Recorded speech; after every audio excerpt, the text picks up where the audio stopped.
Our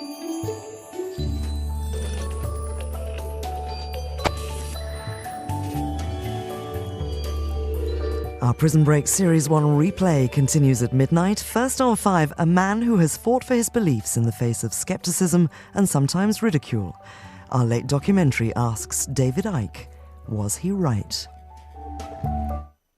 The world as we know it is about to end. The world as we know it is about to end. David Icke.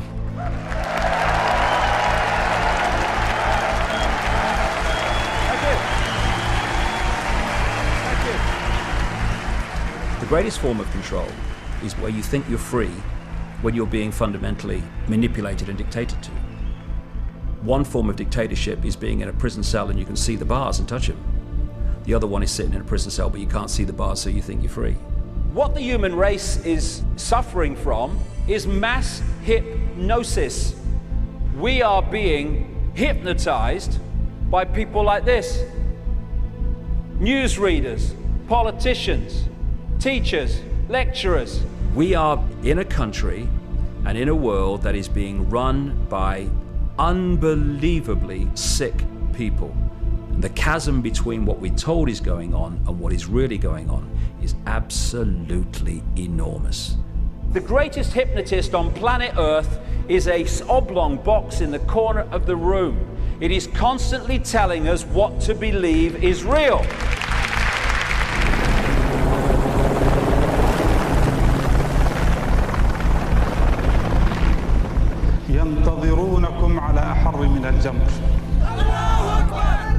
If you can persuade people that what they see with their eyes is what there is to see, you're gone. Because they'll laugh in the face of an explanation that portrays the bigger picture of what's happening. And they have.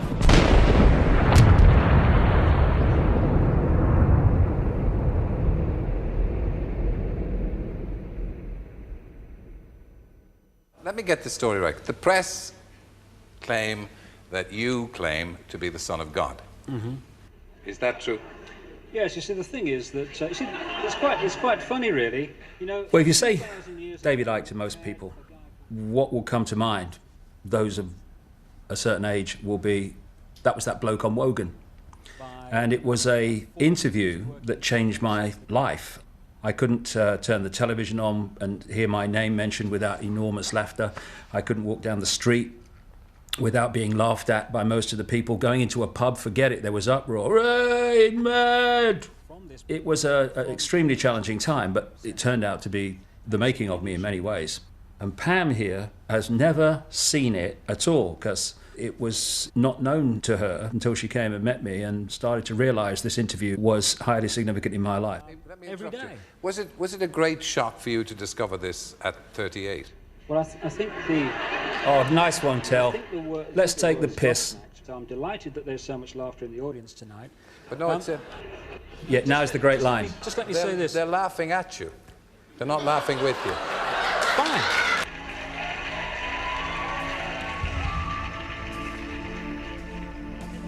For me, watching that, I find it really painful to hear an audience laugh at anyone. There was something so powerful for me in watching what you were saying. It resonated true with me, and for people to laugh hurt me greatly. And these other energies have a frequency. I remember one day going out to fetch the washing in, and there was a camera outside filming you just getting the washing in off the line and bringing it in up to the house. And coming out and people shouting from the top of the scaffolding, "Oi, nutter," "Oi, Jesus," or "Where's your Bible," or whatever. Your family's this, your dad's mad, blah, blah, blah. Whatever the headline was that day, you know. You'd walk around and you'd hear laughing and stuff like that, and it got to the point where you realised that it was because of you. You knew that, you know. I can remember Gareth coming home one day and saying, some boy had said, "Your dad's mad." So Gareth said, "So's yours." And this boy said, "But you don't know my dad." And Gareth said, "Exactly." The hardest thing for me about the whole business that followed the Wogan show was the effect on my family. They were being laughed at, they were being ridiculed, they were being followed to school by journalists and stuff like that.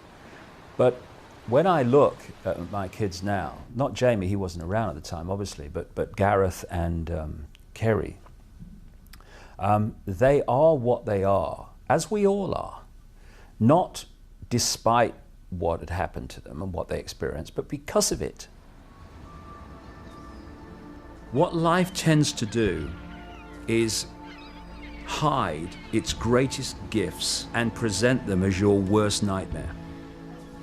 The mass ridicule that I had as a result of the Wogan show set me free of the prison that most people live in, which is the fear of what other people think.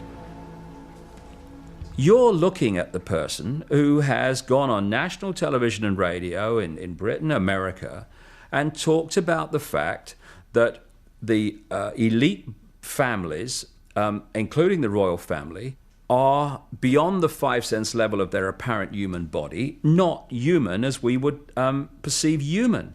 And they seem to take on that level beyond human sight a reptilian form. Now, if you are in any way in fear of what other people think of you, no way, Jose, are you going to start talking and writing about those things.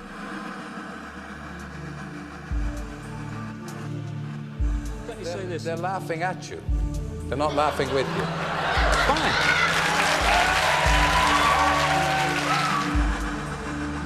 Laughing at you. They're not laughing with you. They're not laughing with you. Fine.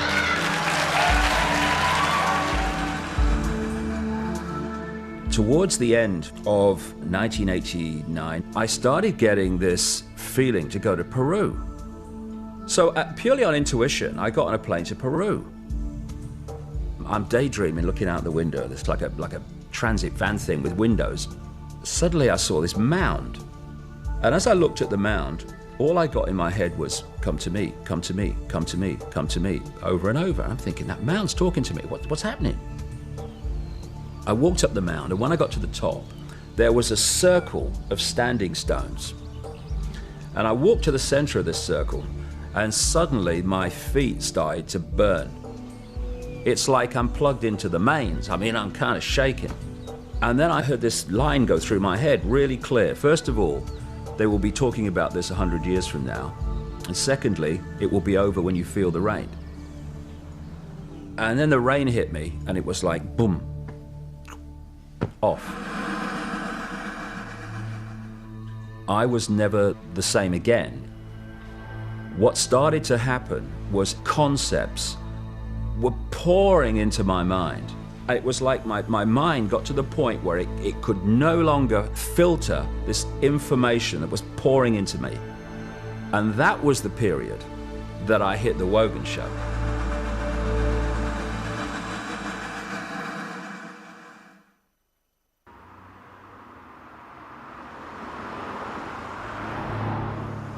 Happy birthday, darling. Thank you. First off, I'd like to give you your birthday card. I didn't fall in love with David Icke. I fell in love with a man. I was on a journey myself. My life took me to Jamaica in 1997, August, to a conference, and it was there that I heard David Icke speak about the 5 sense understanding of the manipulation. And I, like 1,000 other people at that conference, listened to that, and it absolutely, you could hear a pin drop during this 4-hour talk. It was only 3 months later when I met David again in Aruba in 1997. And the rest is history, really. When we held hands, I felt like I was flying. Is it right way up? Yes. What is it? Ooh, St. Helens Station. Oh, only what? Ivan Berryman, fantastic artist on the Isle of Wight. That's the one, brilliant. Good shape, Jamie. Hey, that's excellent, mate. Class. I was a real loner as a kid, and I always believed that things in life that I wanted to happen happened to other people. I used to play football in the playground at my primary school. We used to call it uppers and downers. I saw this thing on the door of the school one day.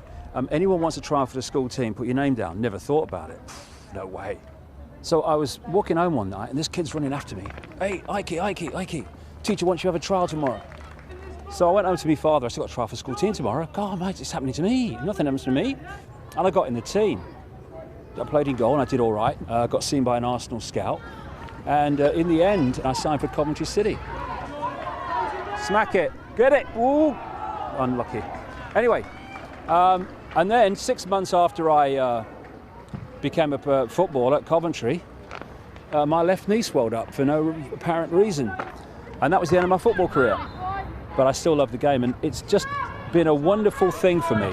Amid all the other stuff that's gone in with my life, one of the great backbone balancing parts of it, grounding parts of it has been coaching Jamie and seeing a boy who knew nothing about goalkeeping at the age of 7 to become a really excellent, outstanding goalkeeper at the age of 13.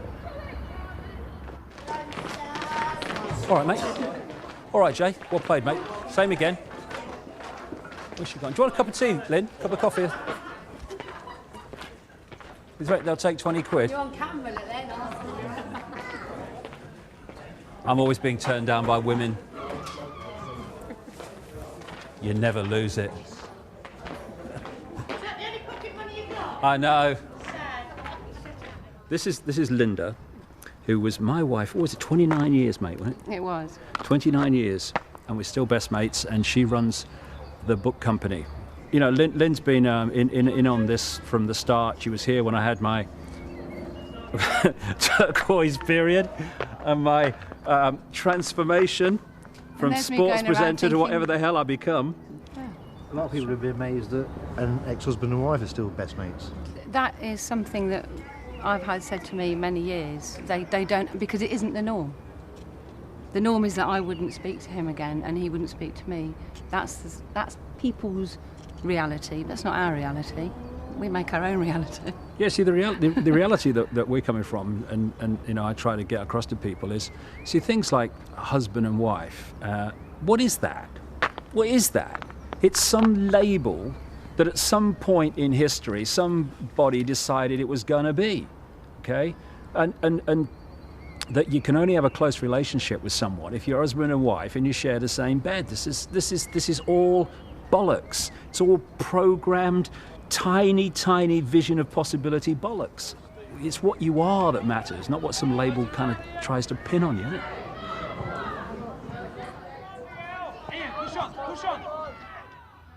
When you go through your life and you look back, if you have followed your intuitive feelings, you'll see that what appears to be individual experiences become like a road that's leading you into a certain direction.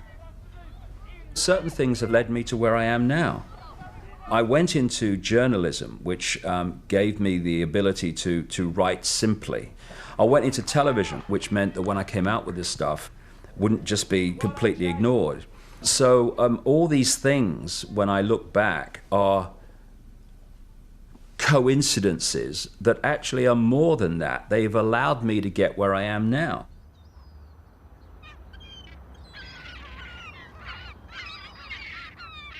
Well, on my shelf I've got the books that I've written so far, and it's kind of funny when I look through them and have a look again, I'm always amazed that I ever produced them. But it all began with Truth Vibrations, and that was the one that caused all the furore on the Wogan show and all that time. And what's happened over the years is there've been more and more interest in what I do from countries all over the world. And so these are some of the translations of my books. This one's in Japanese. I haven't got a clue if it's accurate or not. I don't understand a word of it, but I trust that they got it right. There's me. I wrote a book called I Am Me, I Am Free, also, in which I was stark naked on the front. It's a testament to different attitudes, to the fact that I can be naked in some countries, I have to have a sticker in others, and in still others, I have to have shrink wrap around the book so the sticker can't be taken off. And, you know, it's a big sticker.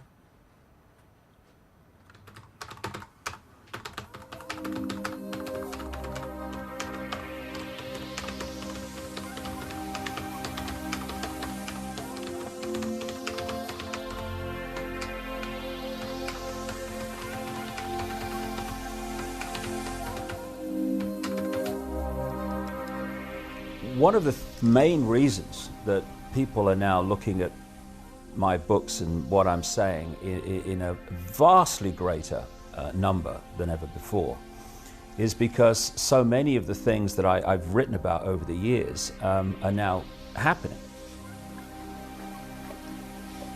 I said in 1990, we can expect the power and frequency of hurricanes to increase after the millennium. A psychic message said there would be a severe hurricane around the Gulf of Mexico and New Orleans. The bloodline hierarchy at the top of the human pyramid of control and suppression passes the baton across the generations, mostly sons following fathers. I, George Herbert Walker Bush, do solemnly swear. I, George Walker Bush, do solemnly swear. That I will faithfully execute. The plan is to engineer events, real and staged, that will create enormous fear in the countdown years to 2012. This includes a plan to start a third world war, either by stimulating the Muslim world into a holy war against the West, or by using China to cause global conflict, maybe both. The years after the millennium will see gathering conflict all over the world, to the point where the United Nations will be overwhelmed. January the 20th, 2001.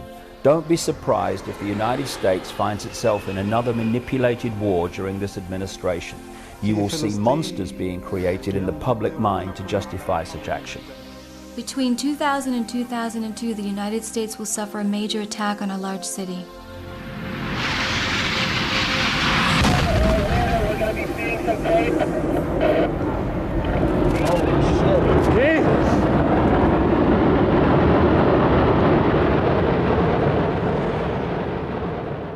People have perceived me as claiming to be some kind of prophet.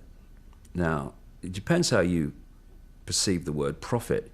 If you perceive it as someone sitting in a darkened room and getting it from the ether, then I'm not that kind of prophet, really.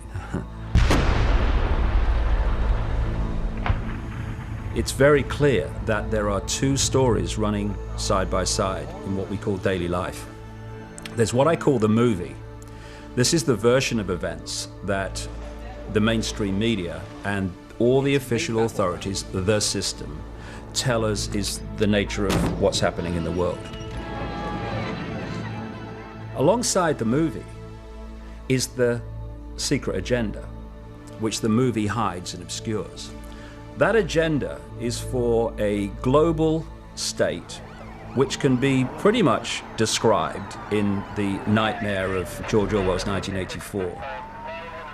The Big Brother global state, in which there will be a world government, world central bank, world army imposing the will of the world government, world currency, and a microchip population linked to a global computer. That's the Department of Ministry? That's the cenotaph, yeah. If you stand there and read out the dead names of dead soldiers in Iraq, you get arrested under the Serious Organised Crime and Police Act in this free country. I've been filming David for 8 years, since we've been together in my own little cameras. I've got hours and hours and hours of footage. But now it's become more professional. Before, I felt like I was just following David around and I wasn't really doing anything, although I was, but it wasn't enough. And now I've found my canvas. I can't sum up better what would change the world and bring this imposition to an end. That song by Donovan in the 60s, this went like this. He's 5'2" and he's 6'4". He fights with missiles and with spears. He's all of 31 and he's only 17. He's been a soldier for 1,000 years. He's the one who must decide who's to live and who's to die, and he never sees the writing on the wall. He's the universal soldier, and he really is to blame. His orders come from far away no more. They come from here and there, and you and me, and brothers and sisters, can't you see? This is not the way to put the end to war. I remember coming here on the Great Central Railway when I was a kid from Leicester, and we walked up with my dad and my mother up there and looked across at Downing Street, right? Now you can't get anywhere near the bloody place, ironically, because of terrorist events that have been orchestrated by the very people that control the guy that's being protected, so we can't go up there and see his house. Crazy world. Okay, we're going to go see a extraordinary man who's been in Parliament Square since June the 2nd, 2001, protesting against the slaughter of children. And, you know, the commitment that he's shown is just unbelievable. So we'll go and see him.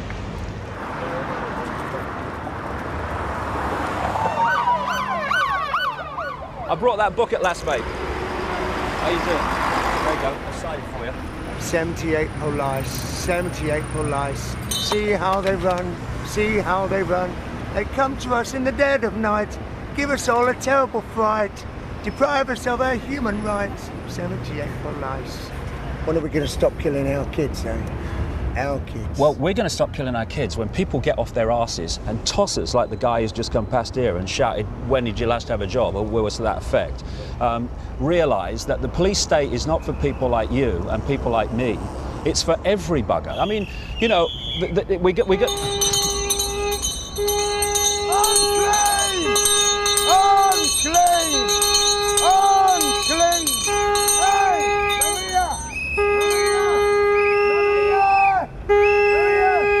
Stop a minute! Unclean! Lepers of the world! USA! UK! Unclean! Why are you asking me if I have permission to film in a public place that my taxation pays for? David, it's all right. No, hold a second. Do you know something? There was a time when I thought I lived in a free country. Your children are going to have to live in the state you are policing into existence. And when it's too late, you'll go, "Oh my God, what were you doing, Daddy and Mummy, when the police state came into power?" I was enforcing it, darling. Can I ask you to calm down, please? We've come over here, we're doing our job. Please, don't tell me what to do. You're not here to film us, are you? You're here to do whatever you're filming. Yeah, that one. If it's covered with CCTV cameras, what's the problem? Everyone's being watched, aren't they? I don't get. I'm not going to speak to you. No, I'm not going to speak to you because obviously you've got a bee in your bonnet about it. So I'll just leave it at that. I'm not going to get into. It's a simple question. No, it's not an argument. It's a simple question. If CCTV cameras are everywhere, filming everyone here, what's the point of you coming down and saying what you're doing? You can see us, can't you? There's no answer in it. Really coming here. David, I've said what I was. There's no answer in it. Maybe it's me. Maybe it's me. But that presses my button. It really does. Because, you know, this is supposed to be a free country, supposedly, and you get a camera out in an open public space, which our taxation has paid for, and they come up and start, "What are you doing? What are you doing?" If that was in Nazi Germany or China, it would be on the news, and the people in there will be going, "See, that's confirmation, police state, human rights, no human rights in China." And all these other places. No human rights in Nazi Germany, and then they do the same, but because it's on the cover of freedom and democracy, it's all different. It's exactly the bloody same.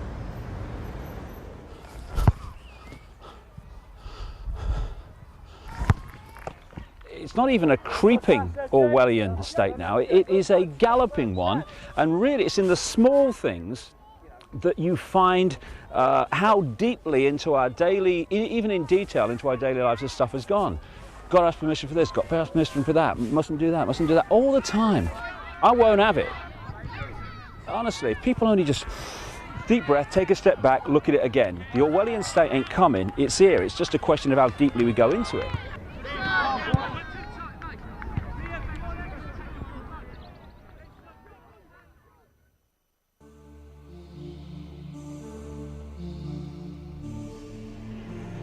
I can't speak too loudly, because this is a very a species that doesn't like people making too much noise.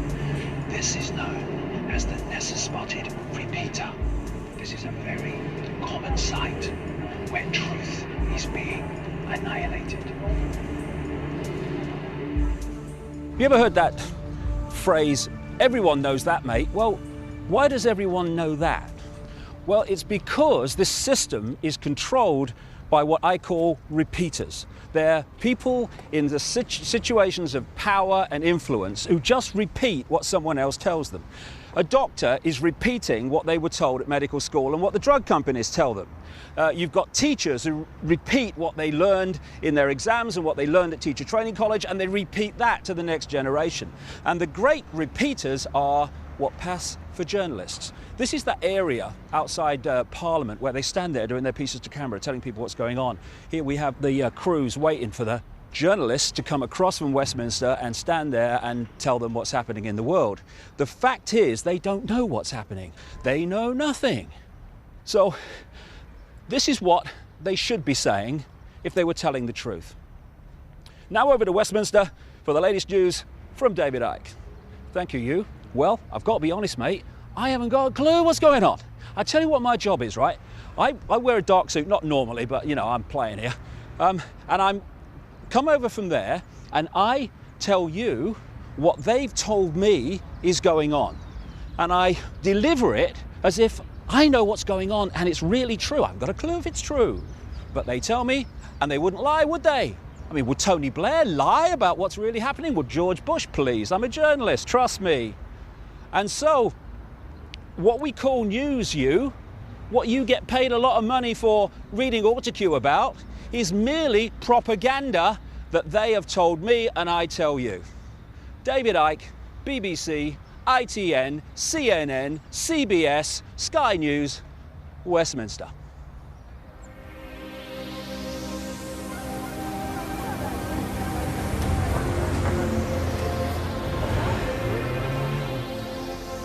When I started researching the nature of this Orwellian manipulation, it became clear that there are a network of interbreeding bloodlines. What I call, and what they call themselves, the Illuminati, which comes from the illuminated ones, have come through history. And as people began to reject overt, in-your-face dictatorship, they became the people who ran the system. You can look at the Bush family, and they are absolutely Illuminati. As presidents of the United States go, Father George Bush, I mean not the idiot's son, but Father George Bush is higher in the Illuminati than most of them. The British royal family are one of the Illuminati bloodlines. It's all about genetics to these people.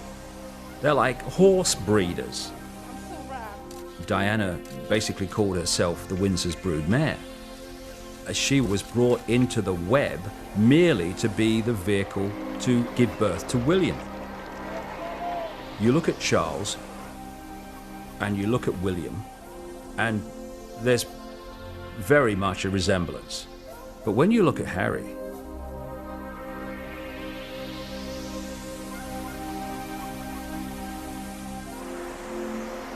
you'll look at the Bushes and people like that, and they look like you and me. The key element is what happens beyond the realm that we can see. This is what the Illuminati bloodlines really are. They are vehicles for other dimensional entities to manipulate this reality. These entities, many of which take a reptilian outer form, are manipulating this world through these Illuminati bloodlines.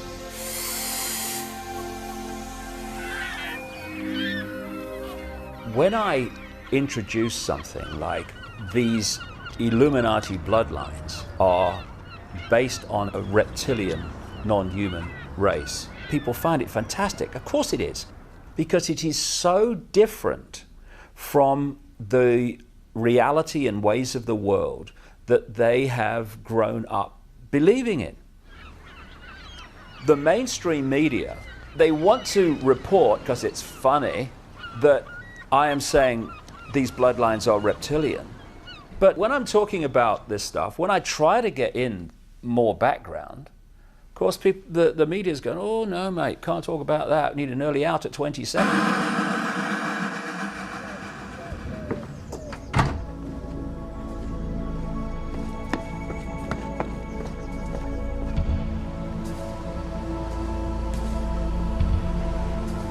First time I made this journey was on a paddle steamer. I fell in love with the Isle of Wight when I was such a small kid. I remember at infant school, I used to play Isle of Wight ferries in the paddling pools. That goes that far back, and I always wanted to live here, and I made it in 1982. And I used to go up to the BBC and back all the time. So I've made this journey so many times.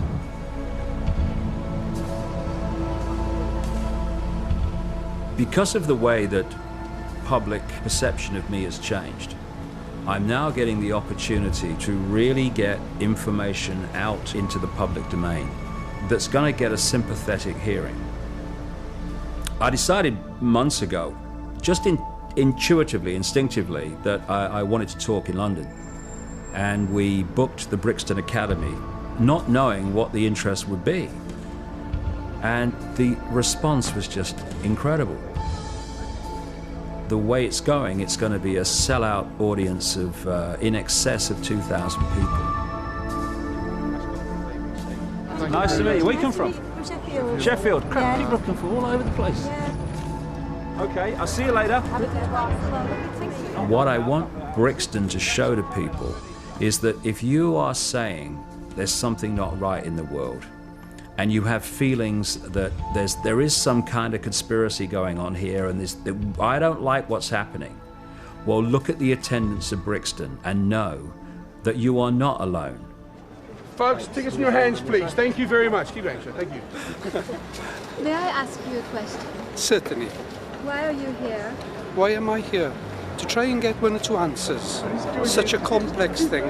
I feel that mankind is doomed, basically. So somebody ought to wake everyone up, and I think this is where David Icke is coming in. I think he's doing a fantastic job, and I mean that sincerely. That was beautiful. Thank you so much. Enjoy the show. I intend to. Thank you. There's nothing that beats the interaction between people who are on the same wavelength. And when we came here, what, 2 years ago? No, it was last June. Was it last year? Was it really? Crikey, time flies. We kind of filled the bottom section and just 1 or 2 seats at the top, and it looks like it's going to be a sellout this time. This is the guy, what, 16 years ago, who, if I spoke to one man and a dog and put your own seats out and walked around the towns putting posters out and around the local shops. And the idea something like this would happen, it was just a joke, wasn't it? I mean, you know, I kind of felt instinctively it was going to come. That's what kept me going. But at the time, it was like, you know, dreamland. Well, like you say, it's a big awakening when people are out there. A number of people that phone our office and say, we live in a fascist state. You know, what is this? What can we do about it? Well, maybe after 6 or 7 hours, we'll all know. Well, I was reading his books, as I always do, and now I can't believe I've actually seen him face to face. But I take it all very seriously, and only a fool wouldn't. He's a great man. It's like a pilgrimage, yeah? You see, everything he said 10 years ago, and that I thought, that's impossible, it's all come true. Well, he's got me convinced, and there's no turning back.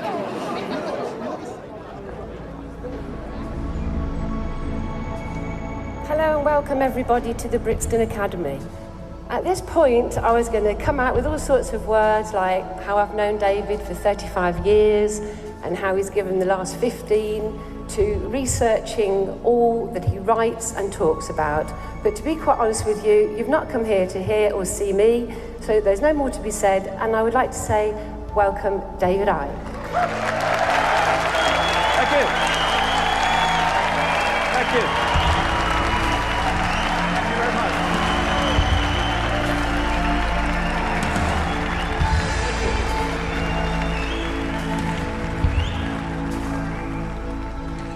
This was George Bush.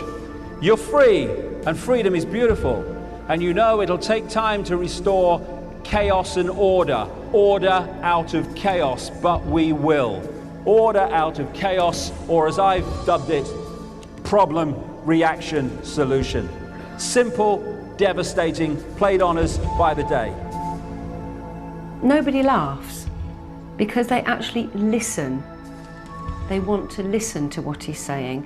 And I think only then when you've listened to what somebody says, can you give an input into what they're saying. You want to change society in a way that you know if you announce it openly, you're going to get massive reaction. So you don't announce it openly, you play this scam. You know, you read a book and you go and hear somebody speak and you'll find it's not what you thought it was. He is not who you think he is. Stage one, you create a problem. Could be a terrorist event, could be a war, it could be a run on a currency, could be a bird flu.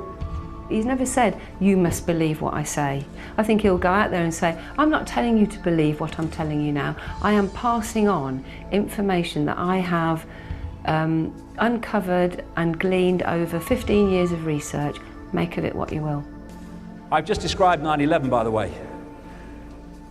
And I was in a bar just after 9/11, and I was watching CNN live.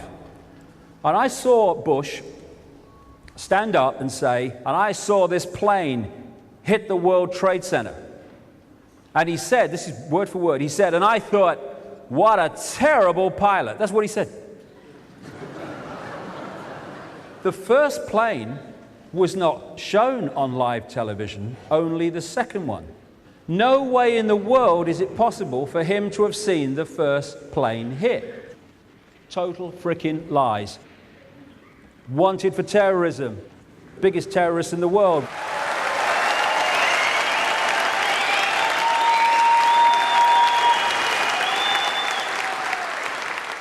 I've had the hands-on healing and I've had the acupuncture and I've still got verbal sodding diarrhea. I can't shift it, I can keep talking. But if we come back in 1 hour and then we'll go into the last part, which is the most important. Thank you very much.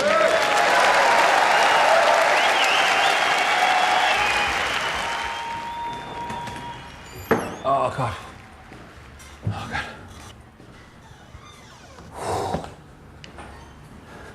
I am so knackered. All right, mate. We've not met. Just grab a seat. Do you want a drink? Hello, guys. Hello, mate. How you doing, man? That is just. No, you're absolutely right. But seriously. No, I'm saying you're breaking my heart. Man, seriously, everyone out there loves you. Yeah. Loves you. You're so great, Dave, man. Seriously, you're doing so much for these people. Yeah. It's like. You are. Yeah, I'm choked, man. I just don't know how you do it. You rule, man. You rule. Cheers, mate. Do you need anything? All right, darling. I was just looking at my watch there. Actually, I wasn't looking at my watch for people to go, although I was looking at my watch because when did I come off? 1/2 past? I don't know, but I have to say that we are contracted here till 9. I came off at 6:30. I'll be back on at 7:30, so that will give me 2 hours. Not a minute over. Do I drop the reptilian thing and just concentrate on the last bit? Do you reckon? My gut feeling is yes, you do. Okay, but I mean, there's going to be people out there going, when the reptilians coming on? You know what I mean? Well, but they've come in here and paid for a 7-hour talk, and that's what they're getting. Yes, I have. Yeah. I'll go with the nature of reality. Okay, so that will allow me to. On a 9:15 cut off. Yeah, that's an hour and 45 minutes. I'll do it. Yeah. Thank you.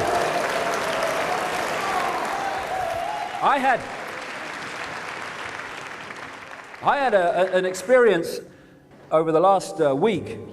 My mother died. She was in her 80s, and I went up for the funeral.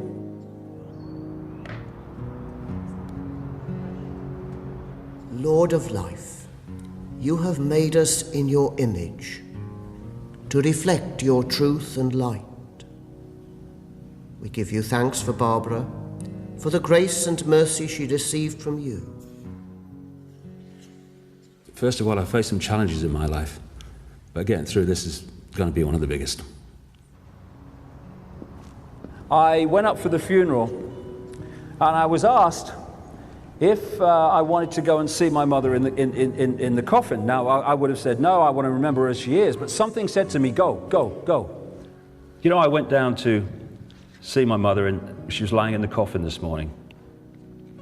And next to her was that picture. And I looked at my mother in the coffin, and I looked at the picture. That had no life. That was full of life. That was my mother. That was the computer with my mother gone.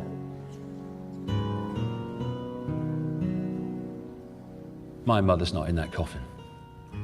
My mother's not being cremated today.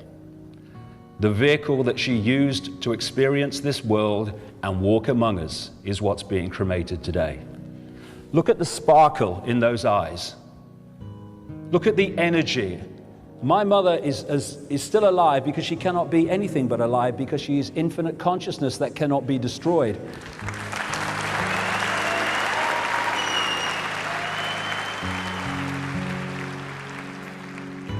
All that was my mother has simply left this tiny frequency range that our eyes can perceive and now exists on another.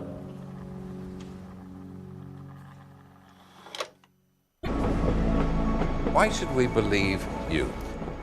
I am asking no one in this theatre, no one watching this program, no one on this planet to believe a word of it. But why are you saying it then? Because the fundamental law of creation is that of free will. And I frankly don't care what anyone thinks. They have free will to make their own choices on what is said. I say wait and see. Ladies and gentlemen, David Icke. Thank you.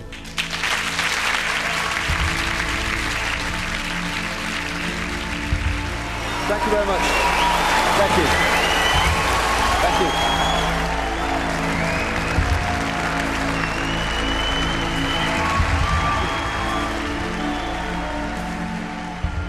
For every person in Brixton, there are vastly, vastly more people, thousands, millions around the world now, who are also in the same mode of thought that they are, in terms of wanting to know what's happening in the world, because the official versions of what's going on make absolutely no sense. And I just said I can't. At some point it was a little bit hard to swallow, but it's all the facts that are backed up. You know, there's evidence. A bit too much for the baby. He fell asleep. He got very excited, especially about the Illuminati. You know, as he says before, like 10 years ago you'd have got laughter at it, but now people are like, you know, he knows his stuff, That's powerful. Yeah? Yeah. Interesting. Yeah, I feel like I've died and gone to heaven. Great day. Well done, Deborah. You enjoy it, Jay? Yeah, I watched the last hour and a half or so. Did you understand a lot of it in the end? Yeah. That's how you create a life that you want, mate. That's how you create a life you want. You do it from a young age and nothing's impossible, mate. You want it, you know it, you'll do it. It's comforting to me in a way, not least for my children. I remember my daughter Kerry saying to me, you know, Dad, one day I'm going to be able to walk down Union Street and I'm going to be able to say, my dad's not mad. Look at what he said, look at what is happening. He was right. We're now at a point where she's close to being able to say that. To see it come out the other side, it's like chains just breaking off. What they want to do is hold us where we've always been, in the eggshell. Hold us in this computer-level sense of reality we call the five senses, and disconnected from the infinite consciousness. They want to manipulate what is in our heads so that we see the world they want. The only truth is we are infinite consciousness. We are all that ever has been. Only when we know who we are can we know freedom. Not free of the next Blair Bush introduced law, not free of, but free. The Illuminati Orwellian state is not the immovable object. It's there because we're holding it there. When we choose not to, it will crash.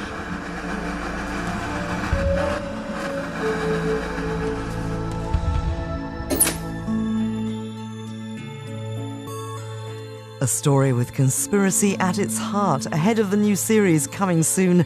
Our Prison Break Series 1 replay continues next.